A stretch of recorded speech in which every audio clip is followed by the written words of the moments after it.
Gracias. Gracias por venir esta tarde, pero mi español es muy malo. Lo siento. So I will speak in English. You don't want to hear my terrible Spanish. But I do want to thank everyone here, and I want to thank the Friends of the Prado.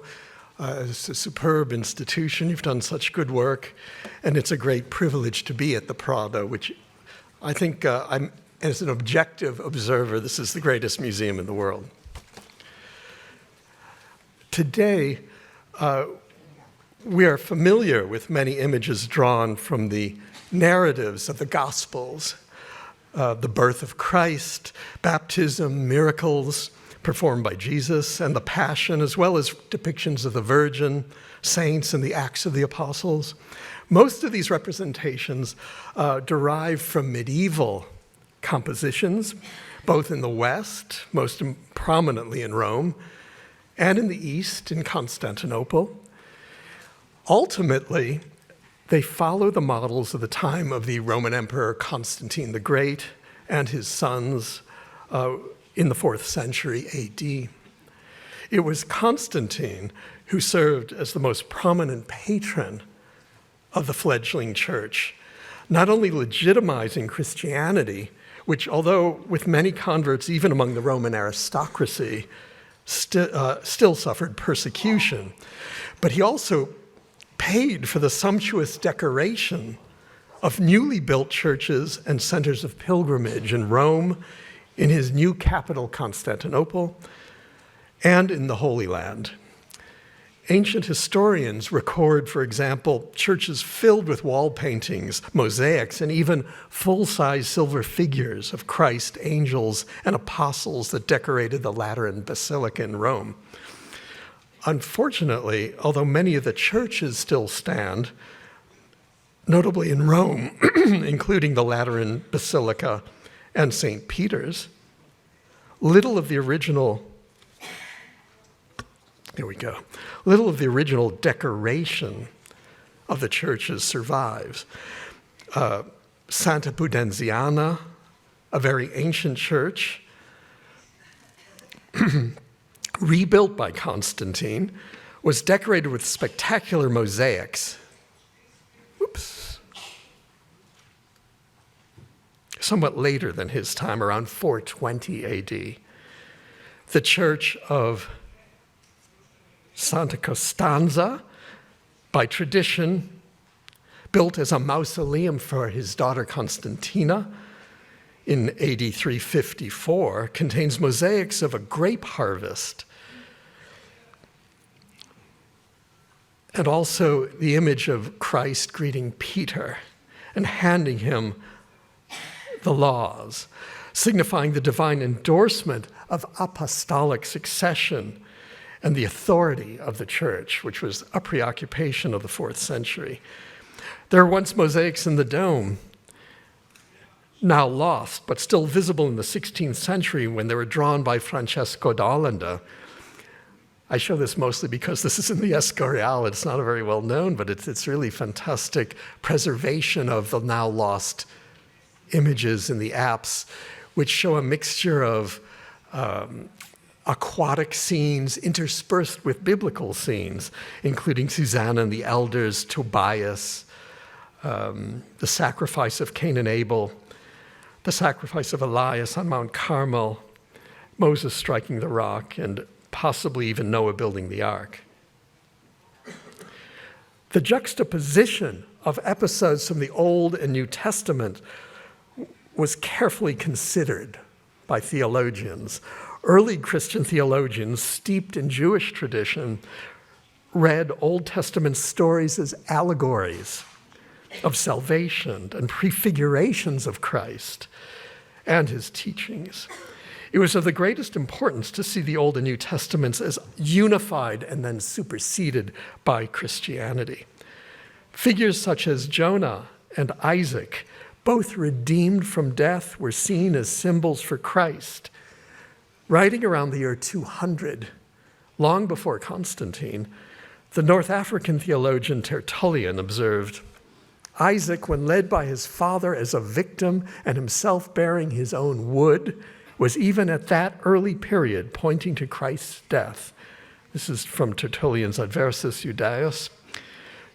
Jonah was an especially popular figure and served multiple symbolic functions as a symbol of redemption from death, baptism, having been redeemed by the water, and a prefiguration of Christ for his 3 days in the belly of the great fish before salvation, a comparison made by Jesus himself in reference to his resurrection. For as Jonah was 3 days and 3 nights in the belly of the whale, so will the Son of Man be 3 days and 3 nights in the heart of the earth. Matthew 12:40. These biblical figures are characteristic of the earliest Christian art, notably in their allegorical or exegetical interpretations, but there are also symbolic images, most notably the fish and the good shepherd, to which I will return. This sort of imagery is rare in the decoration of Constantine's churches and those that came afterward, reflecting the changing interests of the church at the time to emphasize Christ's life and miracles and the primacy of the church and its bishops. But these early allegorical images are characteristic of the earlier Christian art.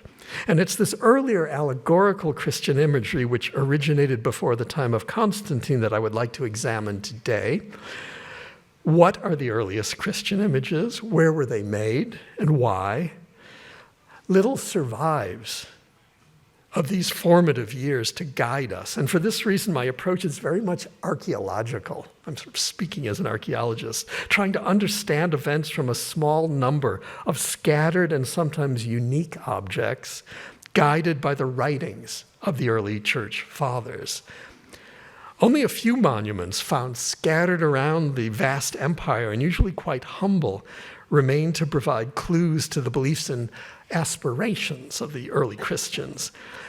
One must look to the religion's origins in the Holy Land, for the religion began as a small sect of Judaism in the Roman province of Judea, modern-day Israel and Palestine, a region where little is known of artistic representations of the various religious beliefs.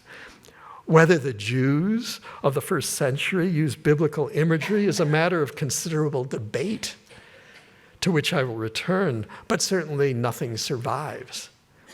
Some modern scholars suggest that Jewish theological books, commentaries on the first 5 books of the Bible, the Torah, which in itself was certainly not illustrated, but these commentaries might have included pictures, but no such illustrated books survive. However, the discovery in 1932 of a 3rd century AD Jewish synagogue at Dura Europos in eastern Syria revolutionized our understanding of both Jewish and Christian art. The city of Dura Europos served primarily as a Roman garrison at this time, placed strategically on the border of the Roman Empire, the border with the Parthian Empire, the Persians. An inscription dates the last phase of decoration of the synagogue to the year AD 244. The city was conquered by the Parthians a short time later in 256, and then abandoned, leaving the city preserved as it was in the mid-3rd century, with a diversity of temples decorated with painted images. In addition to the synagogue, there were shrines to Greek and Syrian gods and the Persian god Mithras. There was also a Christian house church, perhaps the earliest known Christian building anywhere, also with painted decoration. The synagogue, which I show here reconstructed in the Damascus National Museum, it's fairly large, measuring 15 by 5 meters, shows how rich and complex Jewish biblical imagery could be and how difficult it is to interpret.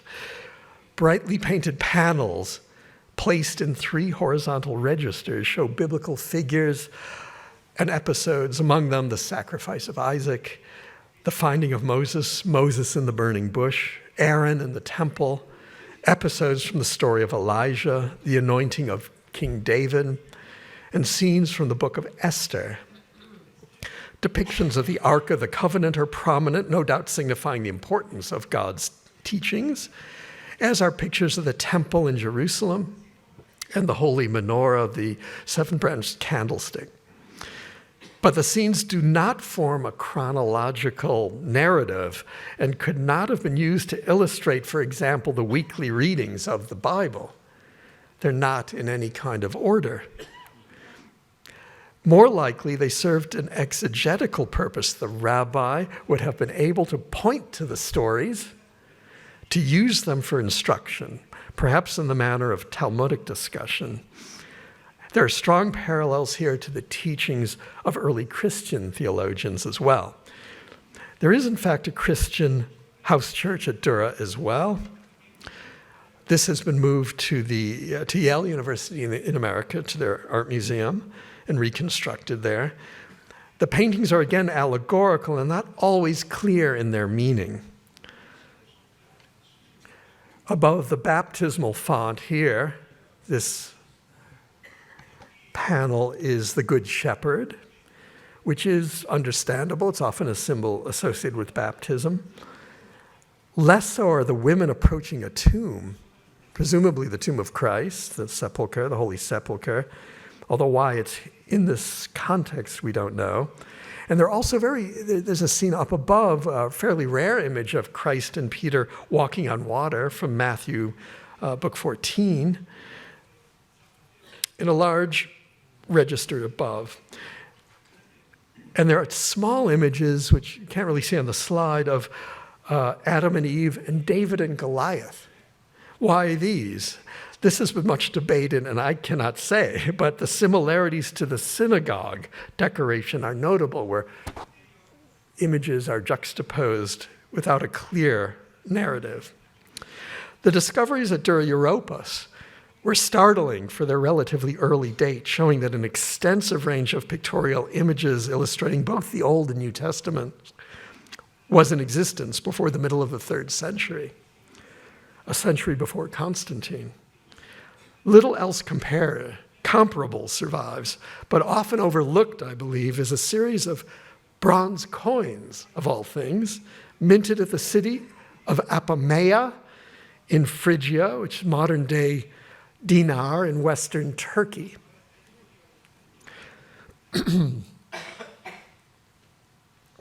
Slightly earlier than the Dura Europos synagogue, they were first struck during the reign of Emperor Septimius Severus, who ruled 193 to 211, and continued for several decades to be issued at this mint.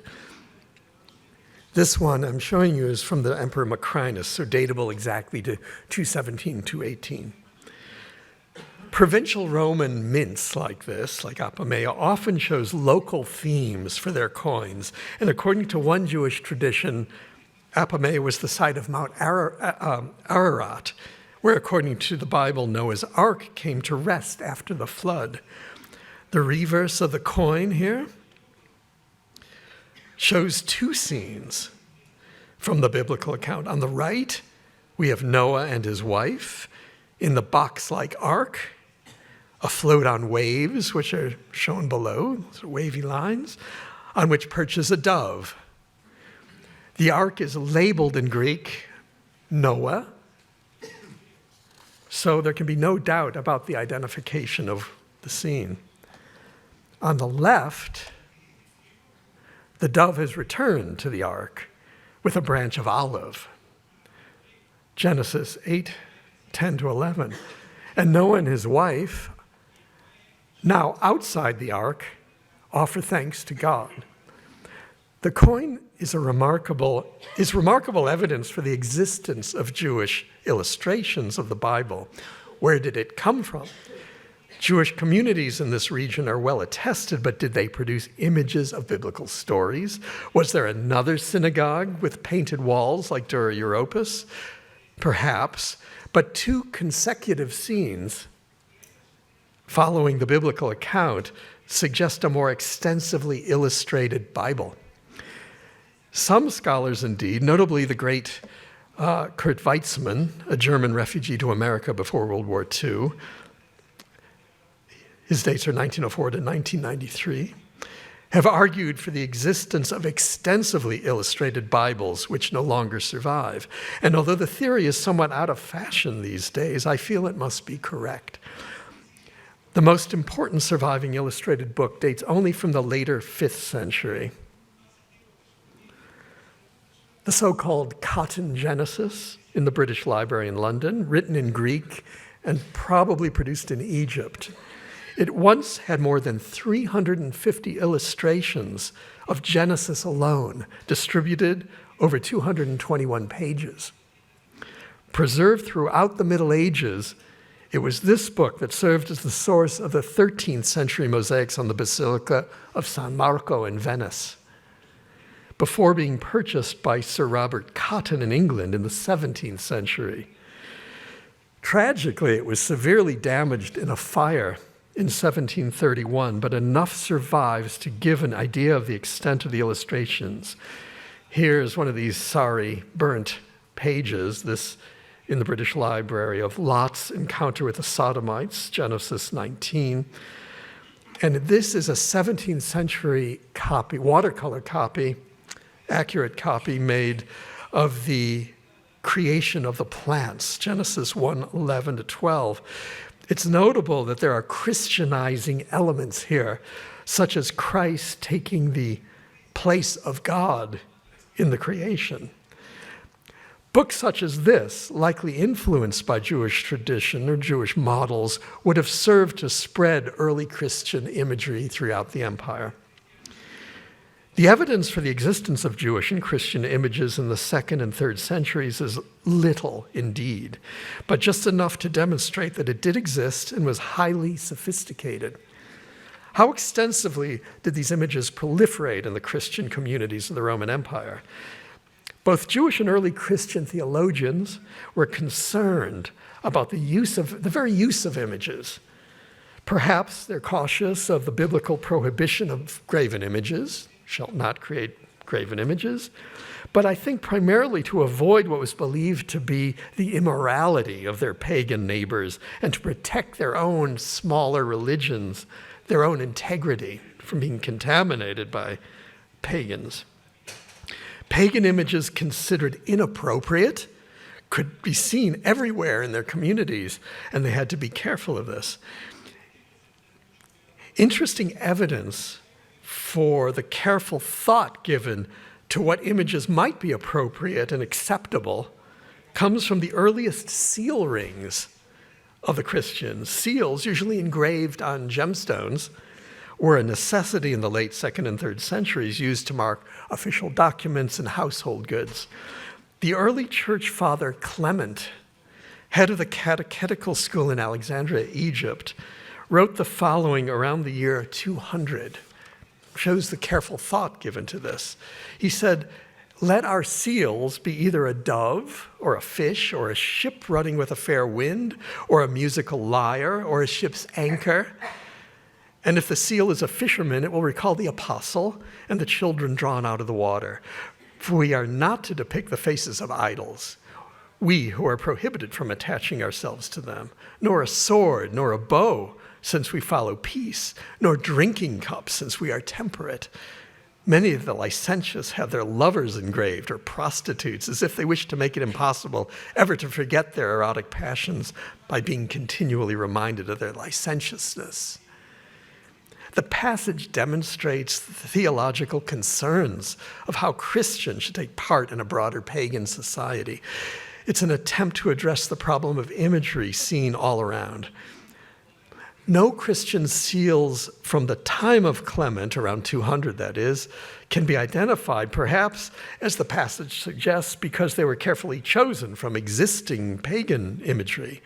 A generation or so later, however, there are seals with distinctively Christian designs on the gems in the same manner as pagan seals, probably made by pagan artists, the same people who made them. The first gems, dating from the early 3rd century, rarely show images, perhaps deliberately so. They bear only inscriptions in Greek, usually naming Jesus or Christos, Jesus Christos. Some have the monogram composed of the Greek letters chi and rho, the first two letters of Christos. This is the symbol that was said to have been seen by Constantine in a vision before his decisive victory over the usurper Maxentius at the Milvian Bridge in Rome in the year 312.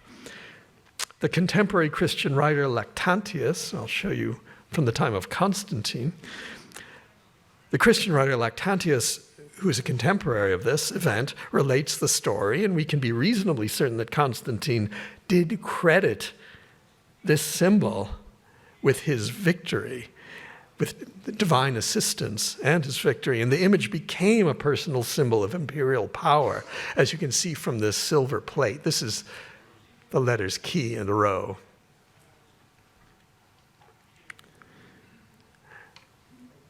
But on gems, nearly a century earlier, the beginning of the 3rd century, they are humble symbols engraved on a little carnelian ring gem set in a ring.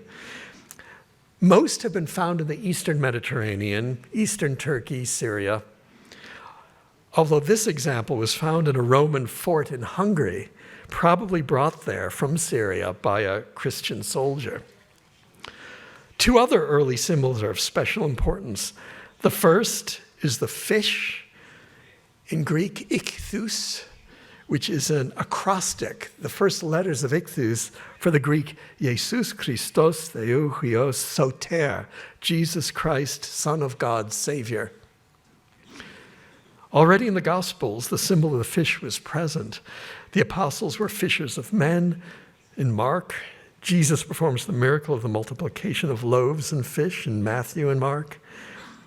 The symbol has deep significance, referring to Christ himself, as well as these episodes in the New Testament and allegorically baptism and the Eucharist.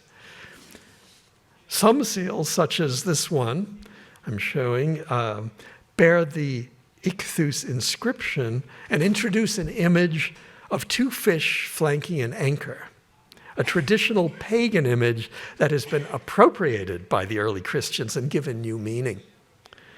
So it's in this way that they adapted what they saw around them to make them Christian.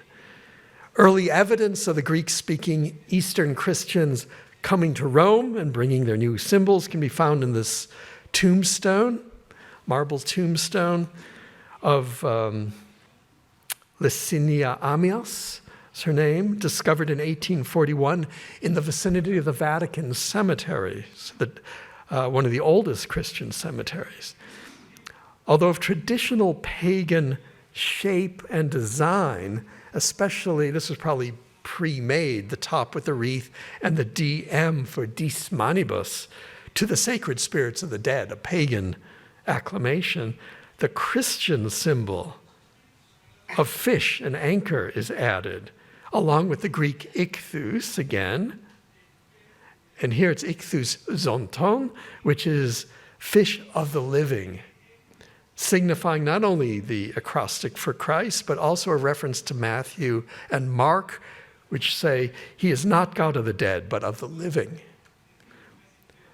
The second highly popular image was the Good Shepherd, an explicit reference to Jesus, for in John 10:11, Jesus states, I'm the Good Shepherd lays down his life for the sheep. And Christian theologians, such as Tertullian again, very early ones, he's unequivocal in explaining the verse. He says, but a sheep is properly a Christian, and the Lord's flock is the people of the church, and the Good Shepherd is Christ. Another of Jesus' parables tells that when the Good Shepherd has found a lost sheep, he layeth it on his shoulders, rejoicing. This is Luke 15:5. And it is this composition with the Good Shepherd Christ facing frontally and carrying the sheep over his shoulders that the early Christians chose as their emblem, and it's almost always shown in this pose. He's frequently seen in the wall paintings that decorated the catacombs in Rome, such as this one, dating from the mid to the late 3rd century, and often on seal rings of the same date, most of which are from the East, from Syria and Asia Minor. There's a tantalizing mention by Tertullian again, writing about 200 AD in Carthage, of drinking cups decorated with the Good Shepherd, but none of these survive. There is, however, a clay oil lamp found probably in Rome in the late 17th century and now in Berlin that provides our earliest evidence. It prominently displays, and I'm showing you here the actual lamp in Berlin in a late 17th century engraving by Bellori, where you can probably see the details better. It prominently displays the Good Shepherd in the middle, but also includes subsidiary little figures of Noah's Ark. Here's the Ark of Noah with a dove on it, and Jonah, spit out by the whale, by the great fish here, and asleep under the gourds here at Nineveh. Clearly, this can only be a Christian object. It's stamped on underneath with the name of its maker. It's the Florentius Workshop, which was a prolific maker of oil lamps, all stamped with different designs, all of which are pagan, though, probably in Rome in the early 3rd century. So this must have been made for the small number of Christian clients in Rome. It demonstrates not only the interest among Christians in displaying their images, but the scope of these allegorical themes: shepherd, Noah, Jonah. These biblical images function symbolically at many levels, alluding to personal salvation, as prefigurations of Christ, as references to baptism or the Eucharist, and to eternal life. Another unique piece of evidence for understanding the significance of early Christian imagery is this. This is a glass bowl, probably a bit later in date, 4th century, discovered in modern-day Podgorica in Montenegro, and now in the Hermitage in St. Petersburg. The biblical and apocryphal images include the central figure of Abraham and Isaac here, surrounded by Adam and Eve, Jonah, Susanna, several episodes of Daniel in the fiery furnace and in the lion's den. This is an apocryphal story of Peter and the raising of Lazarus here, Christ raising Lazarus. What's especially interesting here is the Latin inscriptions, which are particularly important. They're related to an early Christian prayer for the dead, the commendatio animae, the commendation of the soul, which asks for salvation in the manner granted to biblical figures. Each line begins, Libera Domine animum eus sicut liberasti. Deliver, Lord, his soul, just as you delivered, and then lists all of these figures: Enoch, Elijah, Noah, Abraham, Lot, Moses, Daniel, Susanna, and others. Similarly, the inscriptions on this glass bowl refer to the salvation of these figures. In the center, we have Abraham and Isaac. Around Jonah, as I mentioned, where it says, Divan de ventri queti liberatus est. Jonah is delivered from the belly of the sea. Daniel from the lion's den. The 3 youths from the fiery furnace. Susanna from the false charge, and so on.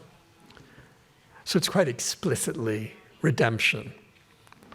By around 300 AD, the same imagery was being used on carved marble sarcophagi.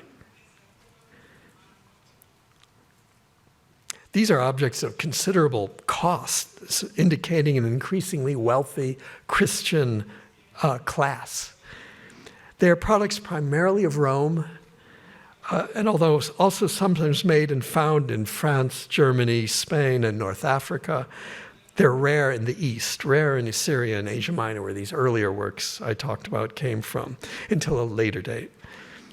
Typically, they show shepherds and idyllic scenes of paradise in a pagan manner, but some hint at the lost tradition of biblical illustration, which I'm trying to find here. For example, a sarcophagus preserved in the Abbey of St. Matthias in Trier, Germany, now moved to the Rheinisches Landesmuseum in that city, dates from around 300 to 310, And it was no doubt carved locally, not an import from Rome. It displays a remarkably detailed rendering of Noah's Ark, here again in this box-like ark, but full of the whole family, Noah's wife and children, many animals standing on the rim, the dove flying back, the raven who returned without the finding land. So all following the biblical account quite closely. It's more complex than the numerous examples of Noah, simple ones of him in a box that we see in the catacombs, and recalls, I think, the coin I showed you, the coin of Apamea, with its narrative intent. What was the source for this image? A book? A painted synagogue or church? Another famous sarcophagus, discovered in the Vatican Cemetery in Rome in the 16th century, is wonderfully composed with a pair of curling sea monsters in the center. These are the great fish that swallowed Jonah.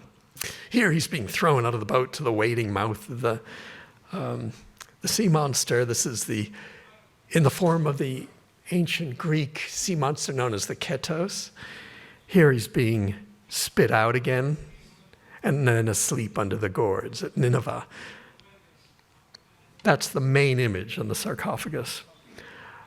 In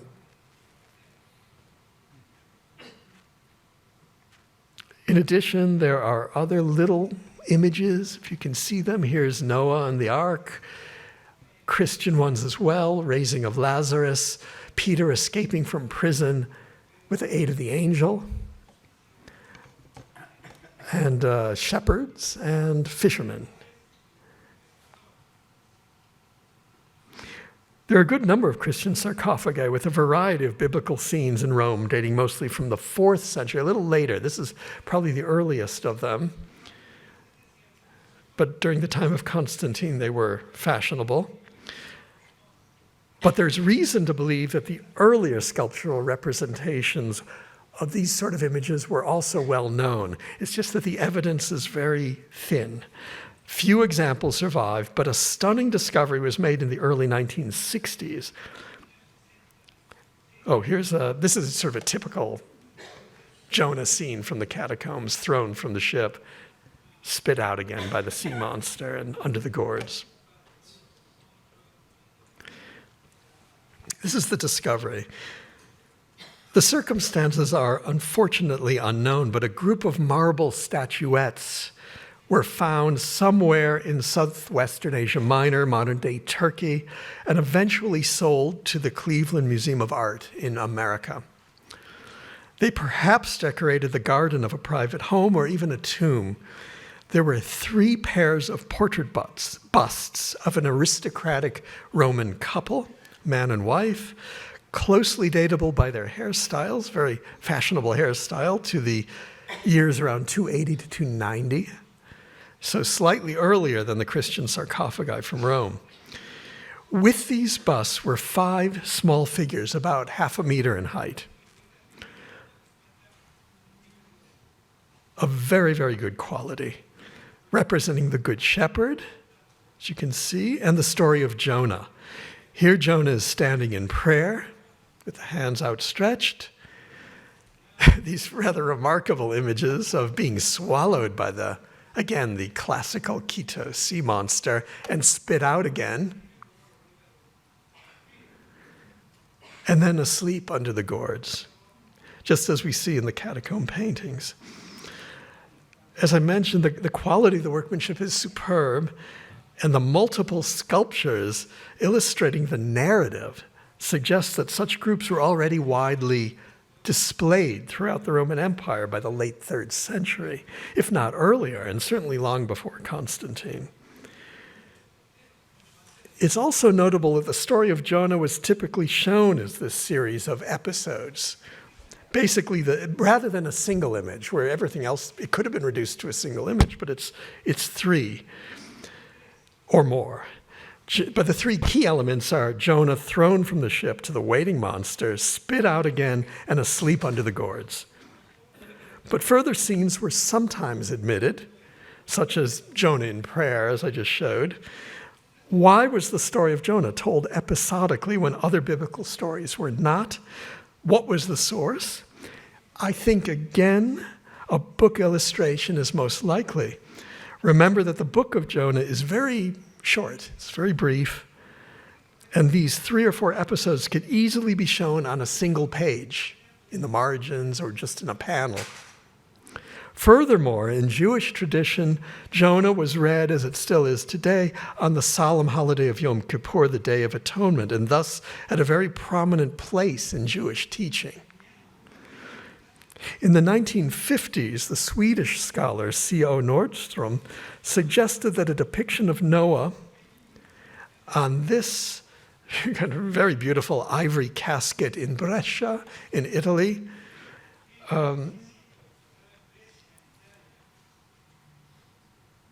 which is detailed, again, in the typical manner of juxtaposing Old and New Testament scenes,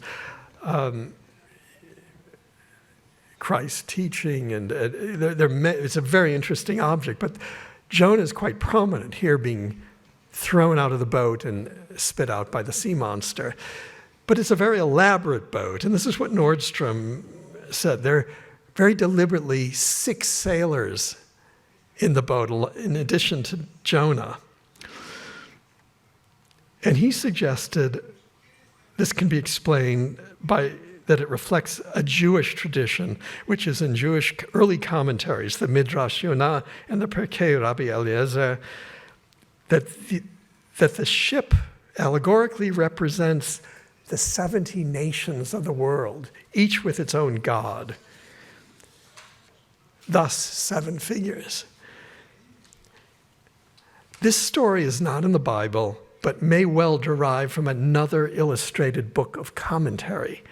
The theory has been controversial, but I think there can be no doubt that there is a tradition of illustrations based on extra-biblical beliefs, mostly ultimately Jewish, although often continued by Christian theologians. There's another example. I'm getting more complicated here. There's another example, because I've always wondered about this piece. Not this one. I'll get to more on this idea of Jonah and these images of Jonah. Going back to the gems of the 3rd century, even on these tiny little gems, we have the entire Jonah cycle depicted. I just show it both color and black and white. You might see better in the black and white. Here, he's thrown out of the boat to the waiting great fish. He's spit out, and he's asleep under the gourd. But we have a new scene here, one that isn't seen anywhere else. An angel is approaching him on the shore, carrying a cloak to cover him. This is very unexpected. It may refer to the extra-biblical Jewish tradition, which is mentioned in the Midrash Yonah, that Jonah's hair and clothes were consumed in the belly of the sea monster. And indeed, Jonah is typically shown naked in all the Christian images of this time, such as the catacomb paintings and sarcophagi. But the angel bringing him a cloak, bringing him clothes to cover him, is not attested in any surviving literary source. And in fact, I've only found one other comparison, and it's a much later one. This is an early 15th century Persian illustration where the angel is bringing a cloak to Jonah. These illustrations were used for teaching as well. I cannot explain the parallel other than as a literary survival from Jewish teaching through Arabic to Persian. The source has not yet been discovered. Finally, I'd like to return to another puzzle. Because as we go back to these early times, we just, as I mentioned, just fragments of what survived. But the indications are that there was a lot, and it was very sophisticated. One of the great puzzles of early Christian iconography is the rarity of depictions of the crucifixion. Despite the centrality of the cross and crucifixion to Christian belief, the image is not found in the catacombs or on early sarcophagi. It only becomes conventional in the early Byzantine period, that is, the 6th century. and only as part of narratives of the life and miracles of Christ, usually in that context. Here on the late 6th century Syriac Rabula Gospels in Florence. And this is typically how it's shown, Christ and the thieves crucified. The use of the cross itself as a prominent symbol is not attested before the mid-4th century, late in the Constantinian period. And the wearing of crosses around the neck is not cited in literature until the 4th century, and I don't think any survive until probably the 6th century. Earlier narrative cycles did exist, however, dating from the 5th century. The carved wooden doors of the Church of Santa Sabina on the Aventine Hill in Rome again include Old and New Testament scenes juxtaposed. It's a remarkable survival. If you haven't seen this in Rome, it's really quite amazing. It does date from the 5th century. The message seems to be quite complex, emphasizing the miracles and divinity of Christ, but among them is the crucifixion, which I show you here. Of similar date are 4 beautifully carved ivory panels, probably from a reliquary box in the British Museum, with very detailed episodes from the Passion and Resurrection. Here, Christ before Pilate, carrying his cross, denial of Peter. On the other panel, the suicide of Judas, and the crucifixion itself. The 2 other panels, which I won't show you, are afterwards. It's the empty sepulcher and the doubting of Thomas. They probably, as I say, they probably ornamented a reliquary box, and they follow the gospel account fairly well. And for this reason, I think they probably do derive from an illustrated gospel book. But again, there is earlier evidence that suggests the tradition was more complicated. First, there is this. This is a graffito scratched into the plaster wall of the servants' quarters in the imperial palace on the Palatine Hill in Rome, dating from the beginning of the 3rd century. A man is shown raising his hand toward a crucified, ass-headed figure on a cross. The Greek inscription reads, Alexamenos worships God. The tradition that the Jews worship the statue of an ass is related by the Roman historian Tacitus and must have been applied to Christians as well, for it was refuted by Tertullian around the year 200. The graffito appears to refer to this popular belief, mocking a Christian worshiping an ass-headed God. This strongly suggests to me the possibility, at least, that there were actual Christian images of the crucified Jesus that could be seen in Rome at this date. Further evidence for the existence of pictures of the crucifixion at an early date comes from yet another unique object. Again, on color in black and white. This is an engraved gem, first published in 1964 in a private collection and then later acquired by the British Museum in 1986. The bloodstone gem shows a naked, bearded Jesus with legs splayed, tied to a cross. Inscriptions cover both sides of the gem and include an invocation of Jesus along with magical words.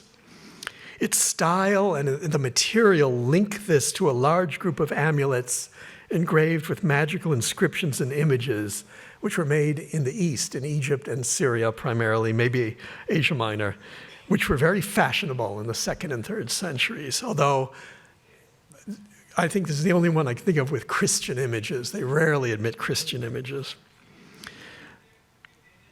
A recent article by the American scholar Roy Kotansky has provided a new interpretation of this difficult inscription as an invocation of the crossbeam of the redeeming Son. The language suggests an early Christian prayer, not influenced by the Gospels. So this is very likely a very early Christian object.